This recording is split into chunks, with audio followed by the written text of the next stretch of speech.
habari za kuja DM. Yombo niambie TikTok walipaje, Facebook walipaje, koma. Nenda kwenye bio yangu hapo Skylo juu kuna app huko ukiangalia video ukienda kulike kwa comment unalipwa. Yaani ukiposti video zako mwenyewe, matukio yako mwenyewe, umeachika umeposti, umefumaniwa umeposti. Ukipata hela hauposti. Kule unalipwa mtu akiangalia video zako, wewe mwenyewe ukiangalia video zake. Yaani ni mwendo wa kulipana.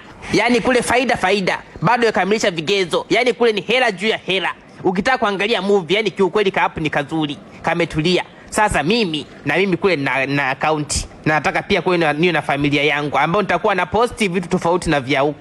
Na ni bure kule kuingia, kujisajili ni bure. Na wote mlotoka huku mkifika kule mkisubscribe nitawaona. Mimi pia nitasubscribe pia. Yaani mwenda kusubscribe. Tupate hela. Si wanagawa hela, ngoja tuafilisi.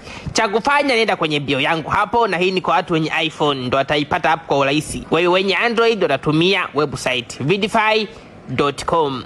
Fungua akaunti yako mpya. Naona jaza email zako, weka password ili iwe rahisi. Pia hapo chini kuna sehemu ya kodi. Tumia kodi hizo hapo. Paste kwako, ziandike zote kwa herufi kubwa, weka hapo. Kisha endelea na usajili, chagua jina. Kisha fungua kila kitu, posti video zako 2, ni kama Instagram tu.